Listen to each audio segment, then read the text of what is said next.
এটা কাজ করতে না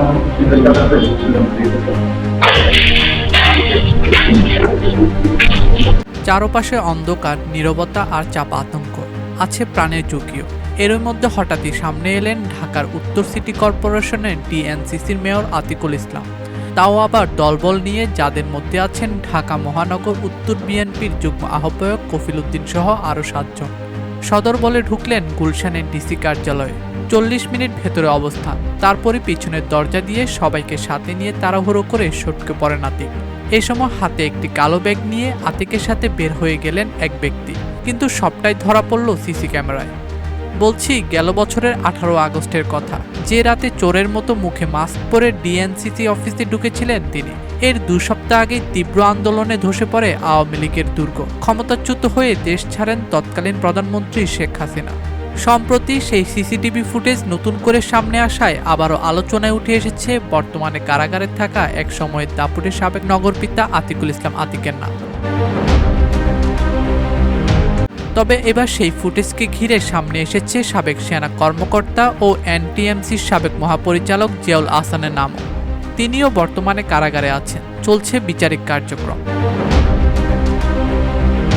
কিন্তু কি এমন মূল্যবান জিনিস ছিল ওই কালো ব্যাগে, যার জন্য প্রাণের ঝুঁকি নিয়ে সে রাতে চুরি করে নিজের অফিসে ঢুকেছিলেন আতিক? বা সেই ব্যাগ সহ মূল্যবান জিনিস এখন কোথায়? আর কেনই বা আতিকের সাথে উপস্থিত ছিলেন প্রভাবশালী বিএনপি নেতা কফিল উদ্দিন, এবং ওই ব্যাগের সাথে সাবেক সেনা কর্মকর্তা জিয়াউল আহসানের সম্পর্কটা বা কোথায়, যা মেয়র আতিকদের সাথে তার নামও নতুন করে আলোচনায় নিয়ে এলো? চারপাশে ঘুরপাক খাচ্ছে এমন একের পর এক প্রশ্ন, যার কোনো উত্তর এখনো অজানা।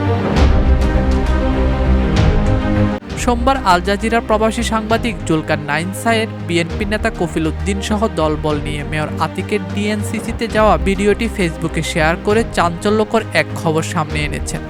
তিনি দাবি করেছেন, মেয়র আতিক সে রাতে যে ব্যাগটি ডিএনসিসির কার্যালয় থেকে নিয়ে বেরিয়েছিলেন সেটির ওজন আনুমানিক 2 থেকে 3 কেজি হতে পারে। অনেকেই ধারণা করেন যে ওই ব্যাগের টাকা পয়সা নয়, বরং কোনো ডিভাইস বা হার্ড ডিস্ক থাকতে পারে, যা মেজর জেনারেল জিয়াউল আহসান হাসিনার ক্ষমতাচ্যুতির আগে 3রা আগস্ট মেয়র আতিকের কাছে নিরাপত্তার জন্য কাস্টেডিয়ান হিসেবে রেখে গিয়েছিলেন। যদিও এর কোনো সুনির্দিষ্ট প্রমাণ তিনি উপস্থাপন করেননি, বা আগে পরে আইনশৃঙ্খলা বাহিনীও এ নিয়ে সুস্পষ্ট কোনো বক্তব্য দেয়নি। এদিকে ভিডিওটি ফের আলোচনায় আসার সাথে সাথে আলোচনায় এসেছে সে রাতে মেয়র আতিকের সাথে থাকা ঢাকা মহানগর উত্তর বিএনপির যুগ্ম আহ্বায়ক কফিল উদ্দিনের নাম, যার ফলে নতুন করে সমালোচনার মুখে পড়েছে বিএনপি।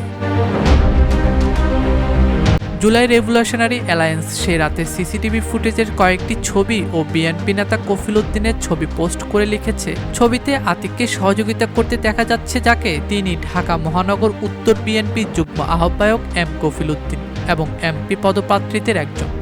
আশেপাশে তার লোকজনকে নিয়ে সাবেক মেয়র আতিককে সেফলি সেখানে নিয়ে খুনি জিয়াউল আহসানের প্রমাণাদি লুকাতে সহযোগিতা করে। পোস্টে আরও লেখা হয়েছে, আতিককে পালানোর পর বিএনপি নেতা কফিল উদ্দিন উত্তরা 4 নম্বর সেক্টরে আতিকের বাংলাদেশ ক্লাবেরও দায়িত্ব নেন।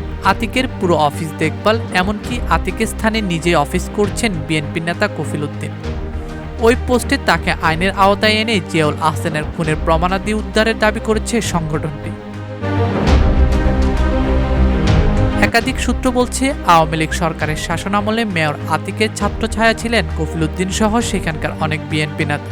সেই কৃতজ্ঞতাবোধ থেকে ওই বিএনপি নেতা আতিকের পাশে দাঁড়িয়ে থাকতে পারেন বলেও ধারণা তাদের। পাশাপাশি আরেকটি পোস্টে সে রাতে ওই মূল্যবান ব্যাগটি নিয়ে বের হওয়া লাল শার্ট পরা ব্যক্তিটিকে একটি বেসরকারি টিভি চ্যানেলের সাবেক রিপোর্টার বলে উল্লেখ করেছে। জুলাই রেভলিউশনারি অ্যালায়েন্স সংগঠনটির দাবি, মেয়র আতিকের ঘনিষ্ঠ ছিলেন তিনি। আর গাড়িতে আতিক সেখান থেকে সটকে পড়েন এবং আলোচনায় আসা কালো ব্যাগটির সন্ধান পেতে তাকেও আইনের আওতায় আনার দাবি করছে জুলাই রেভলিউশনারি অ্যালায়েন্স। উল্লেখ্য, ওই ঘটনার প্রায় 2 মাস পর আত্মগোপনে থাকা অবস্থায় রাজধানীর মহাখালী ডিওএসএস এলাকা থেকে মেয়র আতিকুল ইসলামকে গ্রেপ্তার করে আইনশৃঙ্খলা বাহিনী। বর্তমানে তিনি কারাগারে আছেন। ডেস্ক রিপোর্ট, দৈনিক দেশকাল।